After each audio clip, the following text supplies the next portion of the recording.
Hello everyone and welcome to my channel.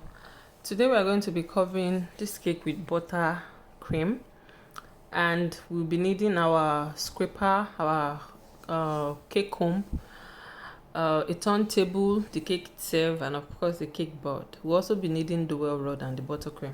So the first thing you want to do is to secure your board, to secure the cake to your board. And how do you do that? You have to first put buttercream on your board, then place the cake on it. Another thing is you have to secure your to avoid your to prevent your board from moving everywhere.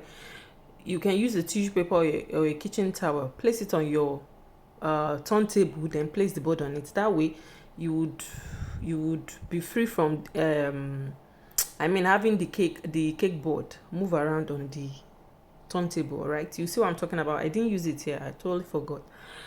So another thing is, as a beginner or whatever level of baking you are, you have to invest in the turntable. It's very important. It's a must have. Okay, so I just placed the second layer of the cake on it. By the way, this is a 7-inch cake. Okay, so the first thing I will do is to crumb coat. Crumb coating is important. Whether you are covering a buttercream or a fondant cake, you have to crumb coat. You do this because you want to lock in all the crumbs on the sides of the cake so that your finished work will come out neat. So you have to crumb coat.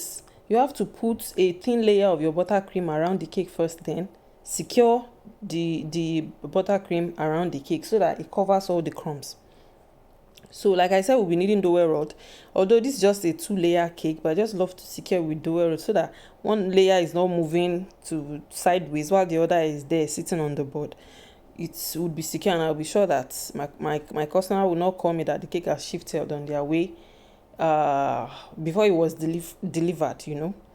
So I just put what I did was to measure the dowel rod to be a little lower than the height of the cake. Okay, so I removed like few inches. Would it be up to inches? I just made lower. Okay, so now I add the final coating. So if you are adding the final coating of your cake, your buttercream to your cake, what you want to do is to move sideways. You move to the front, you go to the back with your palette knife. You move to the front, you go to the back. See the way I'm doing it? You don't just stay at a point. You move to the front, you go to the back. You move to the front, you go to the back. If you want to take out the palette knife from the buttercream, you there's a way you do it. You don't just do it anyhow, you know. If you do it anyhow, you end up taking a large chunk of the buttercream out of the cake, one that will be dirty already from the crumb coating you did. Okay, so you just move sideways. If you want to remove it, take it to the back and just take it off immediately. And you can only achieve that if your recipe is good. If you look down my page, you'd see a buttercream recipe that I dropped there. Okay, so now we are covering the sides. I love to cover the top of my cake first. It makes work easy for me. Some people love to start from the bottom. Anyone that catches everybody's fancy. People do things differently. Okay, there's no one size fits all here when it comes to covering a buttercream. Anything that works for you, but I just love to cover from the top. It makes it easy for me, so I cover from top to bottom. Okay, so I'm covering the sides now, covering the sides of the buttercream now. For you to achieve a very good finishing on your buttercream, your recipe has to bang. Your recipe has to be good. Okay, this recipe, the recipe I used here works for any weather. Your cake, you will not have your buttercream falling off or something. I've seen people make buttercream cakes and the butter will be the cream will be falling off from the cake. No. The recipe is not good. That can only be the explanation. So I'm covering the sides with the buttercream.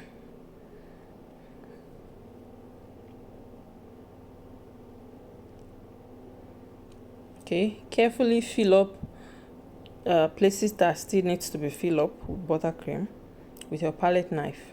Okay, so after this, I'm going to use my scraper to scrape the sides. So I start from behind the cake. Okay, I didn't just start from the front. If you do that, your buttercream will have the mark of the whatever scraper you are using.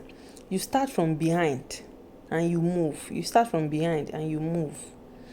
You start from behind and you move. That's how you do it. You place your smoother behind your cake, like angular your cake.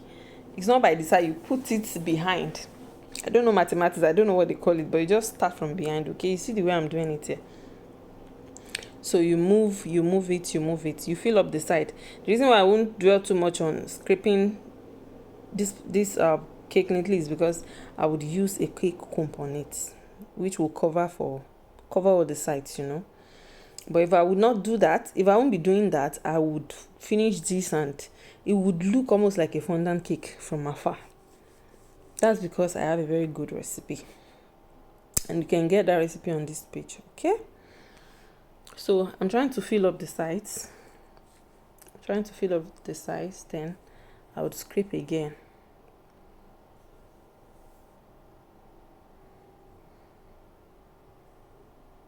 So see where I place my smoother. See where I started from. I didn't start from my front or the side. I started from behind, looking at where I'm working from. I started from behind. Okay, so we are going to scrape off the edge of the cake. Look how sharp that edge is. This is not one buttercream that would be looking slimy or soft. Even from afar, this buttercream recipe is not it at all.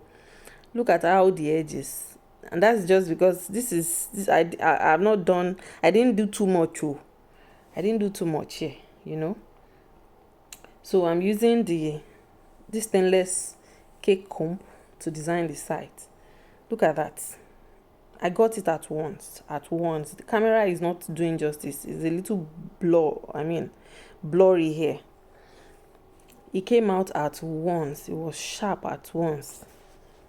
Okay, so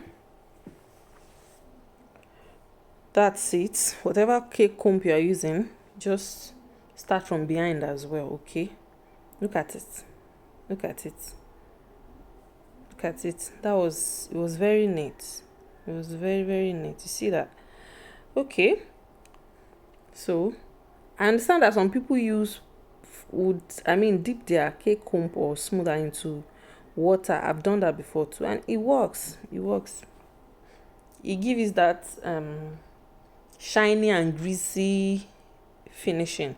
If you first dip your smoother into water, rub it off, not too much water, just dip it with water and shake the water off the smoother, and then use it on your buttercream.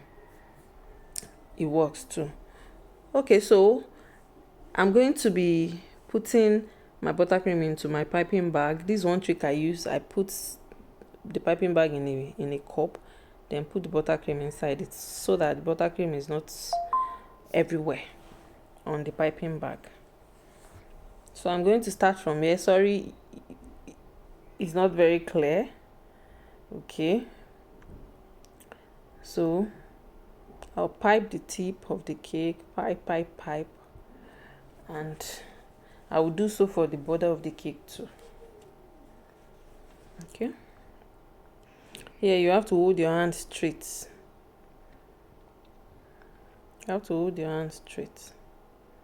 And if you feel your piping bag too much, you will not be able to work with it very well here. Okay, so do that for the top.